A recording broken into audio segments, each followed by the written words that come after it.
بسم الله الرحمن الرحيم، والصلاة والسلام على أشرف المرسلين سيدنا محمد صلى الله عليه وسلم. أسعد الله مساءكم وشرح الله صدوركم. مرحبا بكم في حلقة خاصة من برنامج بحر الرمال. معاكم أحمد عبد الله. أفضل شيء للتنمية البشرية. لدينا 3 أيام، الأمس عشناه ولن يعود، اليوم نعيشه ولن يدوم، والغد لا ندري أين سنكون. فصافح وسامح ودع الخلق للخالق، فأنا وأنت وهم ونحن راحلون. فمن أعماق قلبك سامح إلى كل من أساء إليك. جاء الفقير إلى قبر الحبيب صلى الله عليه وسلم، قالوا له: ماذا تريد؟ قال لهم: جئت عند الطبيب. قالوا له: هل جئت إلى المستشفى أم ضللت الطريق؟ قال لهم: بل جئت إلى صاحب الشفاعة يوم الوعيد.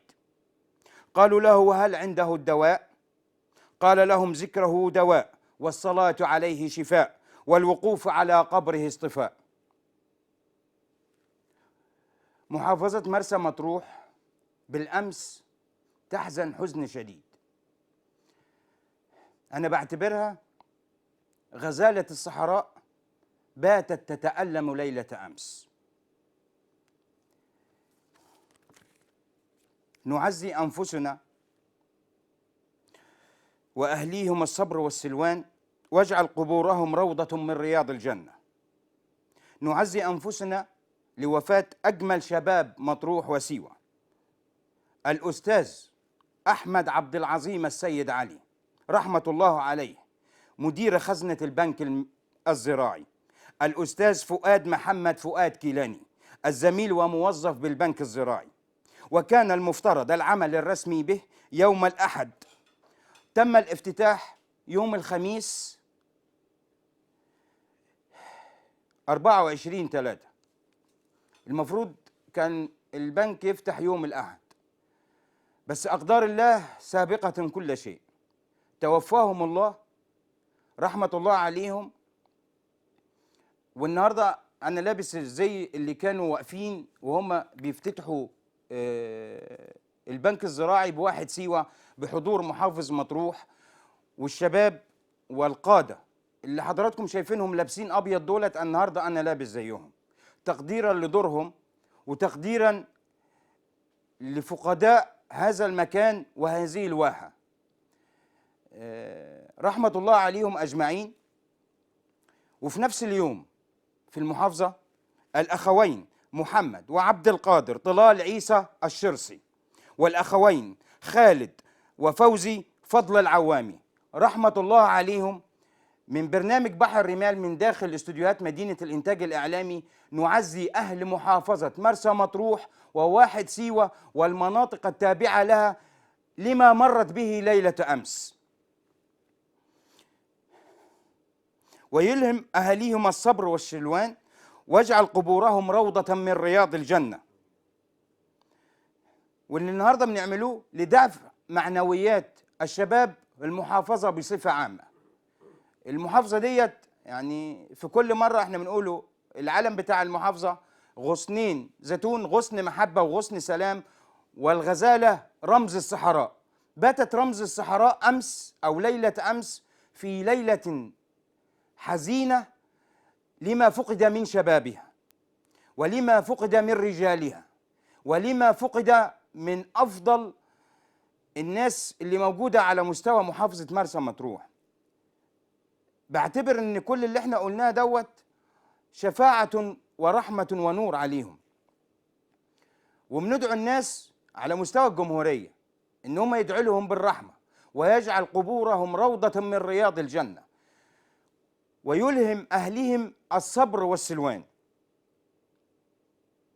اللهم يا قاضي الحاجات، يا كاشف الكربات، يا مجيب الدعوات، يا غافر الزلات، عافنا واعف عنا، فرج همومنا واشرح صدورنا، وأصلح أحوالنا وحقق أمالنا، واشف مرضانا وارحم موتانا، وأسعد قلوبنا، واجعلنا من المقبولين عندك في الدنيا والآخرة برحمتك يا أرحم الراحمين.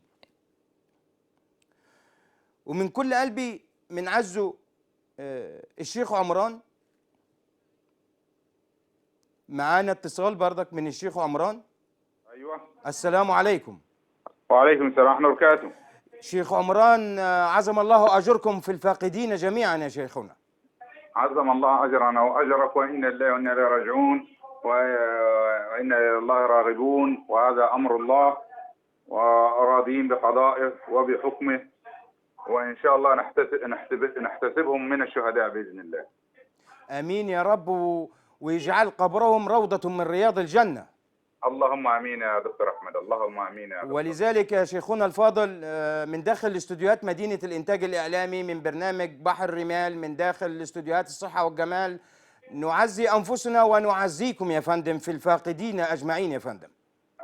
ابناءنا واخوتكم، ونحتسبهم من الشهداء باذن الله. امين يا فندم، وتشرفنا باتصال حضرتك يا فندم. اشكرك يا دكتور. عظم الله اجركم. الشيخ عمران فتحي كيلاني، شيخ قبيلة الزناين، ومعانا الأستاذ عادل مسلم لكي يعزي، يعني في الوقت دوت اللي أنا بكلم حضراتكم فيه النهاردة ثالث يوم العزاء تقريبا، فأهلية الناس مفيش إمكانية إن احنا نتواصل معاهم للعزاء ونواسيهم، فإن شاء الله معانا الأستاذ عادل مسلم لكي نعزيه ويصبر أهله ويوصلهم تعازينا من داخل برنامج بحر الرمال. بس أنا في نقطة عايز أقولها لكل الشباب وخاصة. اتفضل معانا الأستاذ عادل مسلم. السلام عليكم. الو، السلام عليكم استاذ عادل. الو. الو، السلام عليكم. ايوه يا فندم، الصوت بعيد قوي. سامع كده يا فندم؟ يعني ماشي، اتفضل. تمام. معاك احمد عبد الله يا فندم من برنامج بحر الرمال يا فندم. يا اهلا وسهلا بيك. نعزيك يا فندم ويلهم اهلهم الصبر والسلوان. الامر فعلا موجع جدا لاهاليهم ولينا احنا كشعب مطروح. ايوه. تمنيات لهم طبعا بالصبر لزويهم والوالديهم. اللهم امين. تقبل الله منا ومنك صالح الاعمال اولا. ف يعني بنعزي الاستاذ محمد فؤاد في سيوه لوفاه ابنه. أيوة. وبنعزي اهل الاستاذ احمد عبد العظيم، وبنعزي الشراسات عامه وعائله عيسى الجزار لوفاه اولاده. ايوه. ومنهم يعني حتى يمكن صديق عمر ابني عبد المنعم.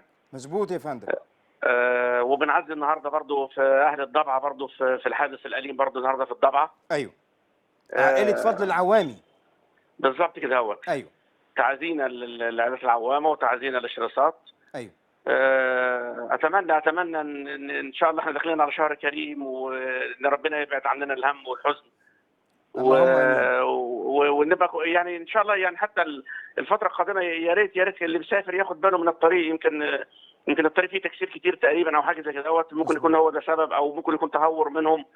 فربنا يتقبلهم عنده ان شاء الله باذن الله يا رب الشهداء. اللهم امين، ويجعل قبورهم روضه من رياض الجنه. استاذ عادل، امين يا رب، امين يا رب، امين يا رب. ورجاء من حضرتك من قناه الصحه والجمال برنامج بحر الرمال، ان حضرتك يا فندم توصل تعازينا لاهالي المتوفيين لما ألم من قلوبنا يا استاذ عادل. ان شاء الله يا فندم، ان شاء الله يا فندم. هو فعلا الامر موجع جدا جدا جدا. ده موجع لينا احنا اللي احنا مثلا غربه او مش اهلهم، فما بالك باهلهم يعني. مظبوط يا فندم. ربنا يصبر والديهم يا رب. وابن حضرتك بحاله كويسه دلوقتي يا فندم. انا سمعت ان ابن حضرتك صديق احد المتوفيين. هو صديق عمره من اولى حضانه ولحد تانية كليه تجاره مع بعض، وبيقعدوا في الشقه في اسكندريه مع بعض. ايوه. فيعني هو طبعا حزين جدا ومنهار جدا، فاتمنى ان ربنا يصبره ان شاء الله. امين. وبلغوا تعازينا برضك يا استاذ عادل. يوصل يا فندم، يوصل. اشكرك. تحت امر معاليك يا فندم، وعظم الله اجركم في المفقودين. الله يخليك يا رب. شكرا لكم جدا وشكرا لتعزيكم. شكرا لحضرتك يا استاذ عادل، والوقت معاليك يا فندم. مش شكرا يا استاذ احمد، شكرا يا فندم. اتفضل يا فندم. مع السلامه. ازاي اللي انا لابسه النهارده ده يا جماعه؟ ده ممكن ترجعوا صورة الافتتاح مع سيادة المحافظ لو سمحتوا. كانوا لابسين نفس الزي دوت أبيض، والزي دوت قلنا في الأول إن ده تراثنا ودي حياتنا. المفروض اللي لابسين الابيض دول اللي هيستقبلوا حضراتكم يوم الاحد اللي فات لكي يديكم خدمات البنك الزراعي بواحد سيوه. بس ما قدرتش اقول لهم ان حضراتكم المفروض تفتحوا البنك، مش هيلاقوا ابتسامه. فاتمنى من الشباب ان انتوا تكملوا، وخاصه البنك الزراعي بواحد سيوه، ان انتوا تكملوا ليه ما بداوه الناس ديت. وبترجى من داخل برنامج بحر الرمال ان اول معاملتين تتم باسماء الاستاذ احمد عبد العظيم والاستاذ فؤاد محمد فؤاد، باول معاملتين في داخل البنك. وحضراتكم المفروض اللي تعملوهم، والابتسامه كمان تبقى على وجوهكم، وتتموا اللي هم بداوه. يعني انا لابس الزي دوت النهارده، انا بقلدكم، وان انا بفتخر بيه، وان انا بفتخر بحضراتكم، وبفتخر بالصوره الجميله ديت. يعني دي كانت يوم الخميس تقريبا، المفروض كان يوم الحد انه حضراتكم موجودين ومتواجدين، والابتسامه على وجوه العملاء اللي حضراتكم هتقابلوهم. وانا مقدر قد ايه ان الابتسامه مش هتعرف تطلع من وشكم. بس انا بطلب من حضراتكم عشان خاطر محافظه مرسى مطروح وواحد سيوه تثبتوا لرحمه الله عليهم ان انتوا الشغل دوت هتكملوه، ورجاء من بكره البنك ان حضراتكم تبقوا موجودين، والصوره ديت تتم على اكمل وجه، ويلهمكم الصبر والسلوان. بمعنى انا عارف ان قد ايه حضراتكم يعني مش مجرد يا جماعه اللي بيجي سيوه يبقى موظف وخلاص او صاحبك وخلاص، بالعكس احنا ممكن نبقوا اكتر من الاخوه، احنا ممكن يعني ربما اخ لم تلده امك. ولذلك اللي كانوا لابسين ابيض دول كانوا اللي موجودين، كل موظفين البنك، كل المفروض اللي هيقابلوا حضراتكم بصوره وبوجه بشوش يليق بالواحه. بس انا بطلب من داخل برنامج بحر الرمال من شباب واحد سيوه، واول موظفه في البنك في واحد سيوه، ان حضراتكم تكملوا وتوروا علشان الناس دي كمان في قبورها تستريح وتشوف الانتاج وتشوف التعاملات وتشوف قد ايه ان حضراتكم كمان بتحبوا البلد، وتوروهم الشغل اللي حضراتكم اللي هم كانوا نفسهم يشوفوه رحمه الله عليهم. فانا مش لاقي كلام اقوله الا رحمه الله عليهم بجد، يعني من كل قلبي. وندعو لاهاليهم ان هم يصبرهم، ويلهم اهاليهم الصبر والسلوان، ويجعل قبورهم روضه من رياض الجنه. لان دي انا عامل حلقه خاصه مخصوصة برعاية جريدة سيوة، وبرعاية كل شباب سيوة، وبرعاية محافظة مطروح، وبرعاية برنامج بحر الرمال، وبرعاية مشكور كل الأطقم اللي موجودة داخل الاستوديو برنامج بحر الرمال أو قناة الصحة والجمال. من كل قلبي عايزين نقول لحضراتكم إن محافظة مرسى مطروح لما بيجي لنا إحنا أي ألم، في الأول ما كنا بنعرفه نعبره عنه، لكن لا، محافظة مطروح دلوقتي تحت عينينا. محافظة مطروح دلوقتي يعني أنا ابنكم، ومش لاقي بجد يعني كلام أقوله غير رحمة الله عليهم. وصدقوني يا جماعة، المفروض الحلقة دي تتم في رمضان تقريبا، بس أنا استعجلت الحلقة دي النهاردة لأن النهاردة اليوم الثالث لرحمة الله عليهم.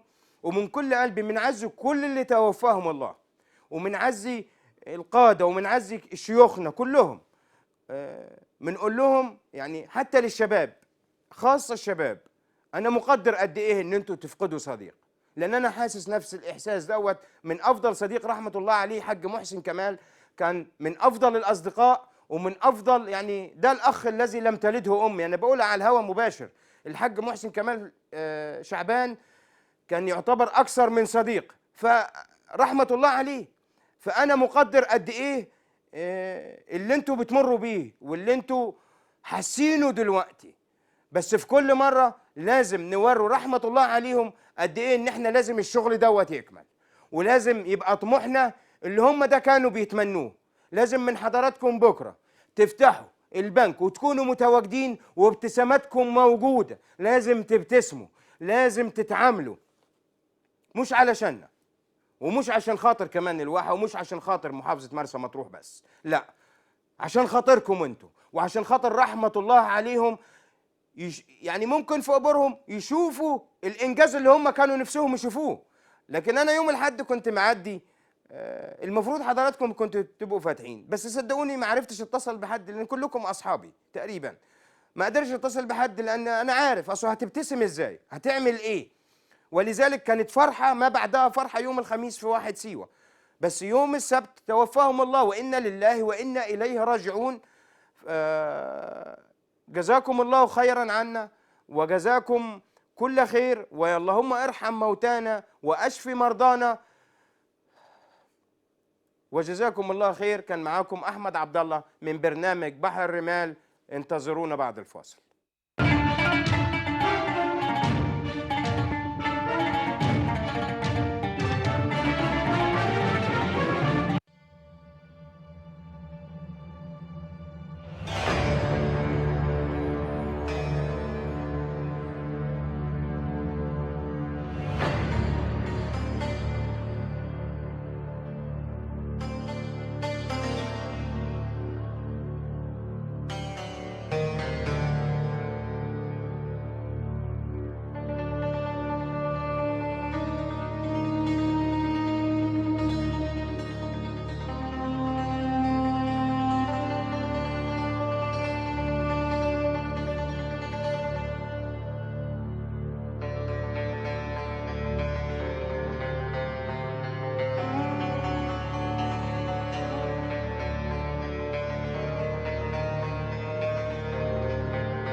برحب بكم في الجزء الثاني من برنامج بحر الرمال.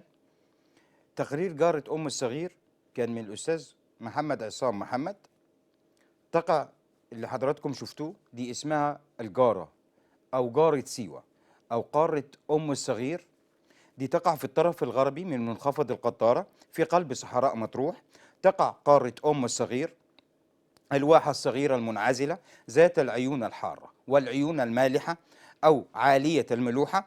عرفها الإنسان منذ عهد الرومان. من عهد الرومان تم اكتشاف واحة الجارة، ويعيش سكانها على زراعة التمر والزيتون والرمان. تعتبر المجتمع الوحيد الآهل بالسكان بمحمية سيوة. يعني محمية سيوة ده المكان الوحيد اللي عنده سكان وعايشين فيه لغاية دلوقتي. ويبلغ عدد سكانها 600 أو 800 نسمة فقط، وتتميز بأنها ما زالت مجتمعا محليا محافظا على العادات والتقاليد السيوية القديمة. ولا يزيد عدد سكان الواحة بسبب زواج الأقارب وقسوة الطبيعة وارتفاع نسب الوفيات لضعف الرعاية الصحية. معظم سكان الواحة لا يتحدثون اللغة العربية ويتحدثون اللغة الأمازيغية. تبعد الواحة أو واحة أم الصغير عن القاهرة 950 كيلو، ومن مطروح 280 كيلو، ومن سيوة 80 كيلو. الواحة أو واحة قارة أم الصغير ليست مربوطة بشبكة الكهرباء. يعني الواحة دي مش مربوطة على فكرة بكابل كهرباء أو تعتمد إن الواحة دي بتنور يا جماعة بالليل على الخلايا الشمسية اللي فوق أسطح المنازل. يعني كل واحد عنده بيت فوق أسطح المنازل بمساعدة بعض معدات الديزل التي حصلت عليها من منحة ألمانية لإضاءة الطرقات والاستخدام المنزلي. يعني في كل بيت حضرتك هتروح فيه واحة الجارة أو قارة أم الصغير هتلاقي في السطح أو السطح ألواح طاقة شمسية لإنارة المنازل. وميزة في قارة أم الصغير إنها خالية من الأمية. أعلنت أم الصغير أول قرية خالية من الأمية في محافظة مرسى مطروح. يعني القارة دي أو قارة أم الصغير كل سكانها يجودين دلوقتي القراءة والكتابة وبيعرفوا يكتبوا، ودي أول قرية في محافظة مرسى مطروح خالية من الأمية. ويوجد بها مدرسة لتعليم الأساسي والثانوية بواحد سيوة. تعاني الواحة من عدم توفير مستشفى أو وحدة طبية. ما مجرد اللي عندهم سيارة إسعاف. وبالنسبة لرجال الإسعاف في كل الحوادث اللي احنا شرحناها رحمة الله عليهم ولغاية الجارة، بشكر رجال الإسعاف لما يقدموه من أدوار، أو أنا بعتبرهم الجندي المجهول على مستوى مصر، وخاصة محافظة مرسى مطروح لرجالهم وأمانتهم. يعني الأسبوع اللي فات تقريبا رجال مرسى مطروح أو رجال الضبعة أو الحمام عربية بريد اتقلبت. انتوا متخيلين ان اهل المحافظة تقريبا كلهم لموا 2 مليون جنيه ورجعوهم تاني، وشافوا السواق وشافوا الامن بتاع العربية لم ينقص جنيه. لو في مكان تاني في العالم كانوا عملوهم. بس دي حقيقتنا ودي طبيعتنا احنا كمحافظة. يعني ايه ان انت امين؟ الامين ده اساس المحافظه. لو في مكان تاني يقول لك انظر الى المحافظه، انظر ان هم رجعوا الفلوس. بالعكس. ولذلك من مكاني او من برنامج بحر الرمال بشكر الناس اللي شاركت في اعاده الاموال الى سياره البريد. نكملوا موضوعنا في قاره ام الصغير.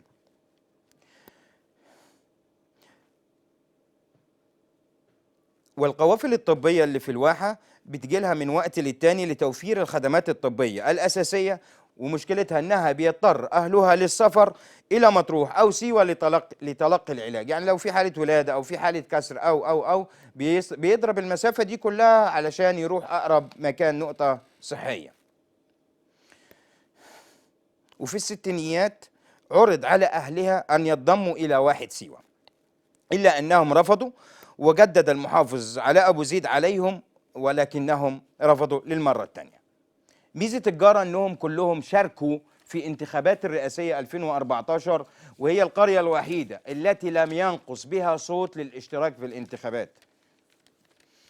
مياهها مالحة، عندها مياه مالحة ومياه ساخنة. ويوجد بالواحة عيون عالية الملوحة، كما توجد عين مياه ساخنة اسمها جيفارا تصل درجة حرارتها إلى 70 درجة مئوية. يعني أنتم متخيلين أي عين مجرد تعمل ممكن عليها كوباية شاي خلاص قربت على درجة الغليان. ودي سبحان الله ميزة من مميزات واحة الجارة أو قارة أم الصغير. القرية القديمة اللي حضراتكم شفتوها ديت مبنية بطين مخلوط بملح، والقرية مبنية بمادة الكرشيف وتوجد بها آثار قديمة تقع أعلى الجبل.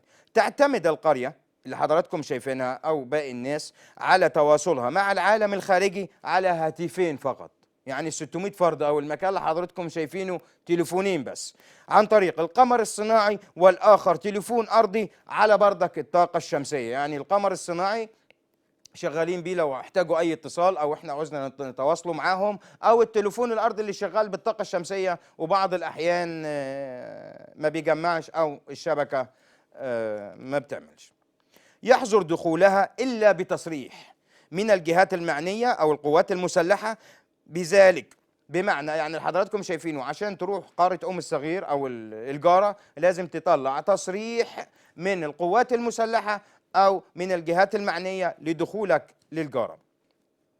يعيشون ميزة بقى أهل الجارة على المعونة في رمضان من كل عام، تصل إليها معونة سنوية من قصر الرئاسة، وهو تقليد ملكي منذ عهد الملك فاروق لغاية دلوقتي. وأنا بكلم حضراتكم القصر الرئاسي كل رمضان بيودي لعدد سكان، ومشكور من هنا هوت من برنامج بحر الرمال إلى القصر الرئاسي لما يقدمه بردك من واحد سيوة. ميزة بقى الناس ديت يا جماعة هم فقراء جدا يعني، ولكن كرماء. زمان في قارة أم الصغير عندما يشاهدون، يعني لما بيجي لهم أي حد غريب بيقصد منازلهم يؤذن المؤذن. انتوا متخيل ان حضرتك لما تروح المكان زي دوت من 100 سنة بتلاقي واحد بيطلع يأذن أذان، وبيخرج الرجال فرحا وتزغرت النساء. يعني حتى الستات لما حضراتكم كنتوا بتجيلهم كانوا بيطلعوا يزغرتوا مخصوص لأي زائر. وأهم بقى من كل شيء أو أهم بقى شيء، الإسكندر مر من هنا، الإسكندر الأكبر. كانت القرية قديما نقطة مهمة على طريق القوافل ما بين منف وواحد سيوة، ومر بها الإسكندر الأكبر وبها مقابر من عصر الرومان. يعني اللي حضراتكم شايفينه دوت في بعض المقابر موجودة من عصر الرومان. ولذلك المكان دوت على قد ما هو سياحي على قد ما هو متواجد بعيد جدا. فأنا بتمنى في يوم من الأيام إن أنا ألاقي له خدمة طبية للمكان ده، ألاقي الناس ديت عندهم الخدمات المتاحة ليهم، لأن هم بالعلم بيقدموا كمان للواحة والمصر، بمعنى إن ديت أبعد واحة على مستوى العالم. يعني إحدى برامج بحر الرمال الحلقة دي كانت مخصوص لواحة الجارة أو قارة أم الصغير. بمعنى أنا بتذكر أول عربية إسعاف دخلت جوه المكان دوت بشكل رسمي، ومشكور كل هيئة الإسعاف بمحافظة مرسى مطروح. نظرة عيون وفرحة الناس دي، كان عندهم فرح، واسألوهم الفرحة بقت فرحتين بالسيارة الجديدة، إن هم عندهم أخيرا بقى خدمة طبية أو سيارة إسعاف إنها توصلهم. نساني كل حاجة. يعني حضرتك لما تقول لأي موظف تعالى روح الجارة يقول لك إزاي أنا أروح الجارة أروح المكان ده؟ في رجال إسعاف وفي موظفين وفي ناس بتخدم جوه المكان ده ومدرسين كمان. وأنا بشكرهم من هنا هوت لكل مدرس وكل واحد متغرب وموجود في قارة أم الصغير. شكر من برنامج بحر الرمال لحضرتك لما قدمته إلى واحد قارة أم الصغير. بس بنحب في كل مرة إن احنا بنقوله نصائح. النصائح دي لأهل مطروح بصفة عامة. بلاش سرعة بعد الضبعة. يعني حضرتك لما تيجي في طريق بعد الضبعة بلاش تجري، أحسن. دايما خليك ماشي 100 كيلو تقريبا، ويفضل يبقى أقل من كده. بعد أول تحويلة في الضبعة وانت رايح اسكندرية هتلاقي حفر عميقة. ليه؟ لأن بيتم توسعة الطريق، وديت إحدى شبكة الطرق بتاعة تحيا مصر. هتلاقي حفر عميقة بعرض الطريق، لو مش مركز أو ما هربتش منها تبوظ عجلات السيارة على طول. يعني حضرتك لو يعني بمعنى يفضل يا جماعة للناس اللي دلوقتي متواجدة حتى في الطريق، خلي بالك من طريق دوت كويس جدا لحين انتهاء أعمال الصيانة. وتعمل كارثة بلاش تاخدها وانت داخل الطريق السريع الجديد أو طريق الضبعة، بلاش تمشي بسرعة عالية علشان هتلاقي دورانات يعني نقوله غبية. يعني الدوران حضرتك لو مش متمكن من السواقة بتاعت حضرتك مش هتلحق نفسك. يعني لازم في القيادة لازم حضرتك تبقى متمكن كويس جدا علشان توصل نفسك وتوصل أهلك بسلام. أهم حاجة بقى بلاش تسافر بالليل إلا للضرورة القصوى. يعني حضرتك أو معاك أسرة أو عندك أي حاجة في الطريق دلوقتي، بنقول يفضل ما تسافرش بالليل، يفضل تسافر بالنهار أفضل ليك ولأسرتك والناس اللي معاك. ودي نصيحة من برنامج بحر الرمال لمحافظة مطروح كاملة وللناس كلها اللي سمعانا دلوقتي.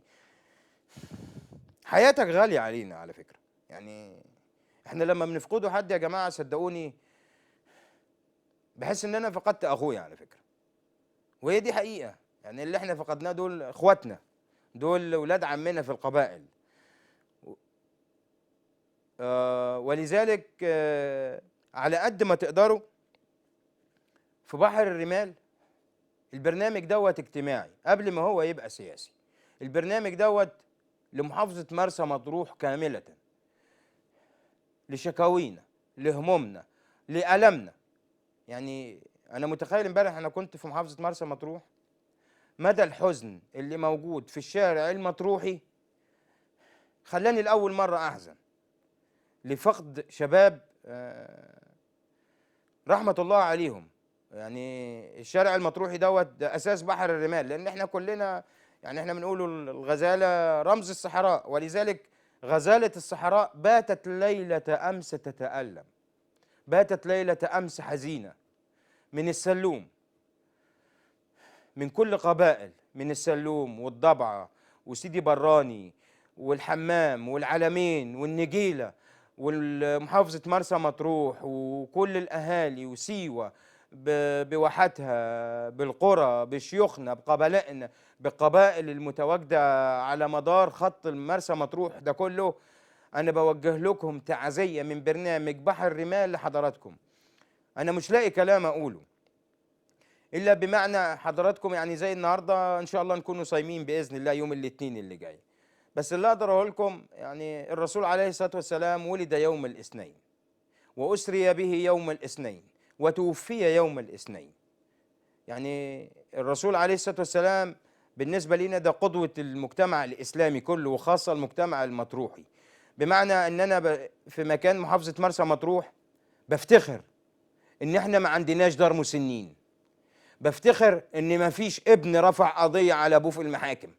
يعني محاكم مرسى مطروح ما تلاقيش ابن عامل قضيه حجر او حجر على ابوه.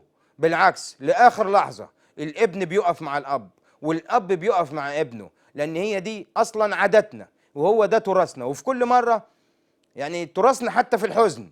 يعني احنا للعلم ربنا وحده عالم ان انا واقف قدام الكاميرا وبتكلم، ما تعرفوش قلبي قد ايه حزين، ما تعرفوش قد ايه ان انا من جوايا بتألم للمفقودين ورحمة الله عليهم ولأهلهم في كل مرة. وبرنامج بحر الرمال دوت لكل واحد على خط بحر الرمال من سيوة او الوادي الجديد او الواحات البحرية او الفرافرة او الدخلة. احنا كلنا واحات زي بعض واحنا كلنا عيشتنا وتراثنا.